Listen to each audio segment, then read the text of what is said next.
আমি আল্লাহর কোরআনে কারীম থেকে সূরাত আলে ইমরানের 16 এবং 17 নং আয়াতে কারীম আপনাদের সামনে তেলাওয়াত করেছি। আল্লাহ রাব্বুল আলামিন ইরশাদ করেছেন, আল্লাযীনা ইয়াকুলুনা রাব্বানা আমান্না, যারা বলবে যে আমরা আল্লাহর প্রতি ঈমান এনেছি, ইসলামের মৌলিক বিষয়ের প্রতি ঈমান এনেছি। এই ঈমানের দাবিতে যারা স্বীকৃতি দিয়ে আল্লাহর কাছে বলবে যে আমরা ঈমান এনেছি, আল্লাহ পাক বলেন ফাগফির লানা যুনুবানা, আমি আল্লাহ তাদের জীবনের সমস্ত গুনাহ মাফ করে দিব, ওয়াকিনা আযাবান নার, এবং তাদেরকে জাহান্নামের কঠিন আযাব থেকে আমি আল্লাহ তাদেরকে মুক্তির ব্যবস্থা করে দিব। আল্লাহু আকবার। তাহলে কথা হলো দুটো, একটা হলো তাদের জীবনের সব গুনাহ আল্লাহ রাব্বুল আলামিন মাফ করে দিবেন, আর দ্বিতীয় কথা হলো আল্লাহ তাদেরকে জাহান্নামের কঠিন আযাব থেকে মুক্তির ব্যবস্থা করে দিবেন। সুবহানাল্লাহ। তাহলে এটা কি কারণে দেওয়া হবে মাফ? ঈমানের দাবিতে দেওয়া হবে। যদি তোমরা বলো আমরা আল্লাহর প্রতি ঈমান এনেছি, তোমরা যদি বলো বা বলবে, যদি তোমরা বলে থাকো যে আমরা আল্লাহর প্রতি ঈমান এনেছি, এই ঈমানের দাবিতে যারা আল্লাহর প্রতি ঈমান আনবে, আল্লাহ পাক বলেন আমি আল্লাহ তাদের জীবনের গুনাহ মাফ করে দিব, আর তাদেরকে জাহান্নামের কঠিন আযাব থেকে আমি আল্লাহ সুবহানাহু ওয়া তাআলা তাদেরকে মুক্তির ব্যবস্থা করে দিব। আল্লাহু আকবার। তাহলে এই দুইটা মাফ যদি আমরা পাইতে চাই, এক হচ্ছে জীবনের গুনাহ মাফ, দ্বিতীয় হচ্ছে জাহান্নাম থেকে মুক্তির ব্যবস্থা, এই দুটো জিনিস যদি আমরা পেতে চাই, তাহলে ওই ঈমানদার বান্দাদেরকে অবশ্যই 5টা গুণে গুণান্বিত হতে হবে।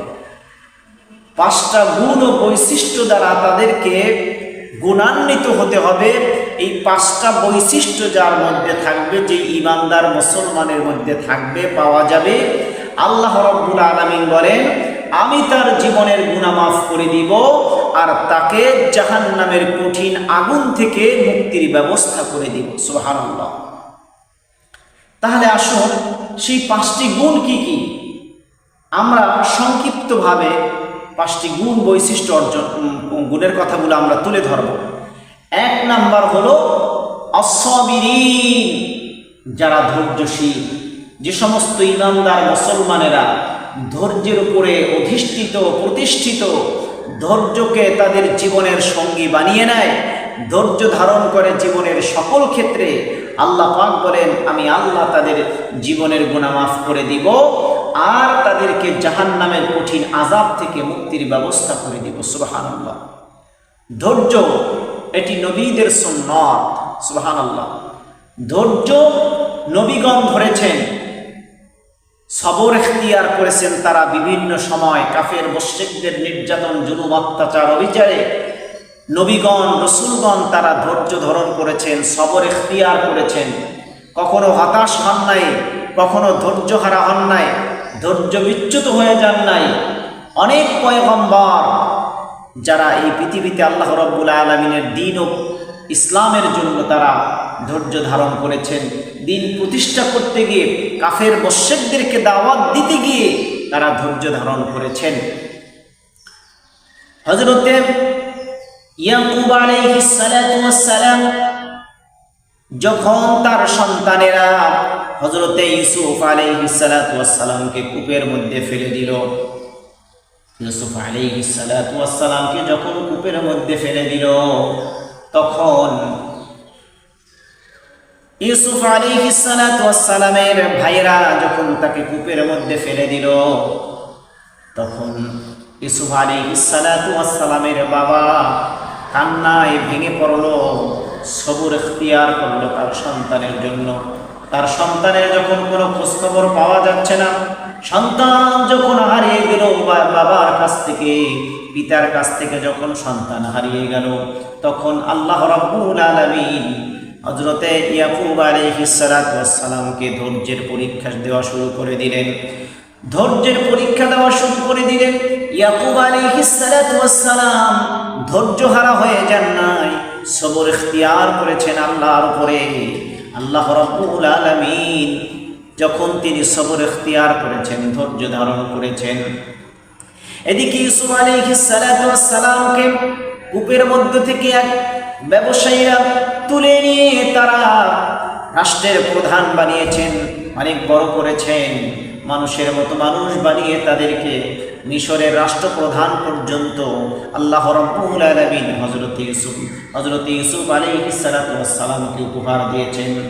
পরবর্তীতে যখন ইয়াকুব আলাইহিস সালাতু ওয়াস সালামের তার সন্তানের বিরহে আল্লাহ রাব্বুল আলামিনের পরীক্ষায় যখন উত্তীর্ণ হয়ে গেল, আল্লাহ রাব্বুল আলামিন তাকে হযরত ইয়াকুব আলাইহিস সালাতু ওয়াস সালামকে তার সন্তান ইউসুফ আলাইহিস সালাতু ওয়াস সালামকে আবার পুনরায় তাকে ফিরিয়ে দিয়েছেন। এটা হলো ঈমানের পরীক্ষা। এই ঈমানের পরীক্ষায় যদি আমরা পাশ করতে পারি, ঈমানের দাবিতে যদি আমরা দাবিদার হতে পারি, আল্লাহ আমাদেরকে পুরস্কৃত করবেন। হযরত মূসা আলাইহিস সালাতু ওয়াস সালাম কাফির মুশরিকদের বিভিন্ন নির্যাতনার জুলুম অত্যাচারে ইউসুফ আলাইহিস সালাতু ওয়াস সালামকে পরীক্ষা দেওয়া লাগছে। হযরত ইউসুফ আলাইহিস সালাতু ওয়াস সালাম যখন ফেরাউনের নির্যাতনে আর জুলুমে অত্যাচারে অবিচারে যখন তিনি নির্যাতিত, তখন তিনি পরীক্ষা দিয়েছেন, ধৈর্যের পরীক্ষা দিয়েছেন, সবর ইখতিয়ারের পরীক্ষা দিয়েছেন। আল্লাহ রাব্বুল আলামিন হযরত মূসা আলাইহিস সালাতু ওয়াস সালামকে এই ধৈর্যের পরীক্ষায় সফলতার সাথে উত্তীর্ণ করে আল্লাহ রাব্বুল আলামিন তাকে নদী পার হওয়ার মতন ব্যবস্থা করে দিয়েছেন। ফেরাউন যখন তাকে ধাওয়া করল, যখন নদীর কিনারায় ইউসুফ আলাইহিস সালাতু ওয়াস সালাম এবং তার অনুসারীরা যখন চলে গেল, বিপদের মধ্যে পড়ে গেছেন, কি করবেন, দিশেহারা হয়ে গেলেন। আল্লাহ রাব্বুল আলামিন আল্লাহ রাব্বুল আলামিন হযরত মূসা আলাইহিস সালাতু ওয়াস সালামকে বলেন, হে আমার পয়গম্বর, তোমার এই হাতের লাঠি দ্বারা তুমি নদীর মধ্যে আঘাত করো। হযরত মূসা আলাইহিস সালাতু ওয়াস সালাম যখন নদীর মধ্যে আঘাত করলেন, আল্লাহ রাব্বুল আলামিন সেই নদীর মধ্যে বিশাল বিশাল রাস্তা করে দিলেন। তার অনুসারীরা, তিনি এবং তার অনুসারীরা নিরাপদে সেই রাস্তা পার হয়ে তারা সমুদ্রের এবং নদীর ওপারে চলে গেল, নিরাপদে চলে গেল। এভাবে আল্লাহ রাব্বুল আলামিন হযরত মূসা আলাইহিস সালাতু ওয়াস সালামকে উত্তীর্ণের ব্যবস্থা করে দিলেন। আমাদের পয়গম্বর নবী মুহাম্মদুর রাসূলুল্লাহ সাল্লাল্লাহু আলাইহি ওয়াসাল্লাম তিনি অসংখ্য অগণিত ধৈর্যের পরীক্ষা দিয়েছেন। আল্লাহ রাব্বুল আলামিন হযরত মুহাম্মদুর রাসূলুল্লাহ সাল্লাল্লাহু আলাইহি ওয়াসাল্লামকে মহাবিপদ দিয়েছিলেন। আল্লাহর হাবিব তায়েফের মাটিতে যখন দাওয়াত দেওয়া শুরু করে দিলেন, দাওয়াত দিতে চলে গেলেন তায়েফের মাটিতে। তায়েফের যুবকেরা, তায়েফের মানুষেরা নবী মুহাম্মদকে অনেক বেশি নির্যাতন করেছে, অনেক বেশি জুলুম অত্যাচার করেছে, অবিচার করেছে। তারা পাথরখণ্ড রাসূলুল্লাহর শরীর মোবারকের মধ্যে নিক্ষেপ করে দিয়েছে। আল্লাহর হাবিব আঘাতপ্রাপ্ত হয়েছেন, শরীর দিয়ে রক্ত বের হচ্ছে, ফিনকি দিয়ে রক্ত বের হচ্ছে। নবীজি তাদের জন্য বদদোয়া করেন নাই।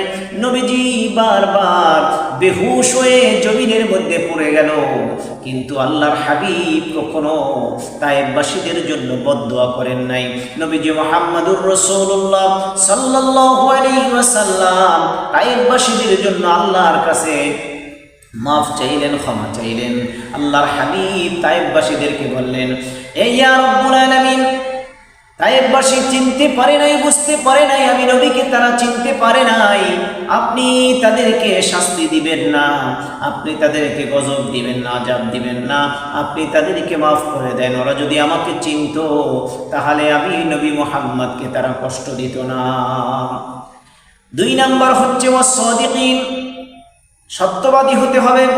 সত্যবাদী যদি আমরা হতে পারি তাহলে আমরা আল্লাহর পক্ষ থেকে ক্ষমা এবং জাহান্নামের আগুন থেকে মুক্তি পাব। কারণ হলো সত্যবাদী দেয় এমন এক জিনিস, সত্য মানুষকে মুক্তি দেয়, মিথ্যা মানুষকে ধ্বংস করে দেয়। সত্য মানুষকে মুক্তি দেয় আর মিথ্যা মানুষকে ধ্বংস করে দেয়।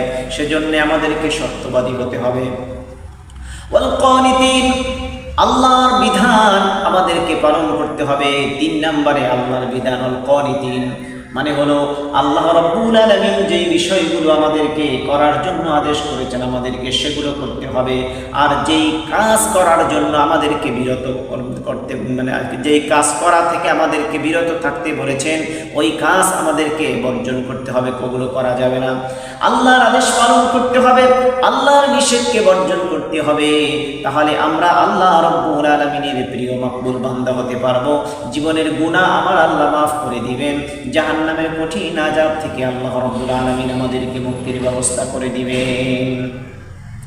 তারপরে আল্লাহ রাব্বুল আলামিন বলেন ওয়াল মুনফিকিন, আল্লাহর রাস্তায় ব্যয় করতে হবে, সৎ পথে আমাদেরকে ব্যয় করতে হবে, ভালো পথে ব্যয় করতে হবে।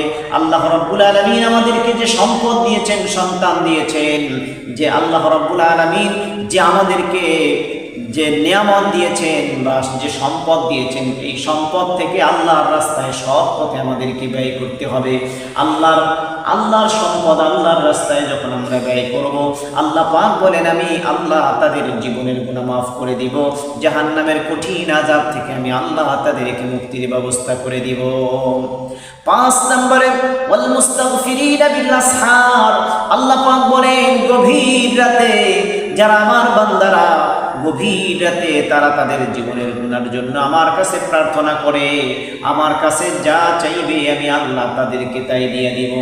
গভীর রাতে আরামের বিছানা ত্যাগ করে দিয়ে তারা আমি আল্লাহর কাছে প্রার্থনা করে, আমি আল্লাহর কাছে ক্ষমা চাই, মাফ চাই, রিজিক চাই, সম্পদ চাই, সন্তান চাই, আমার কাছে কেঁদে কেঁদে তারা আমার কাছে সাহায্য চায়।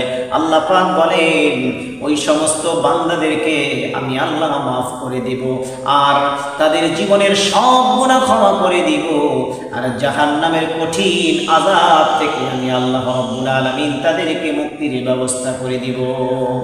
সম্মানিত বন্ধুরা, সেজন্য 5টা গুণ আস-সাবিরিন والصادقين والقانتين والمنفقين والمستغفرين بالأسحار।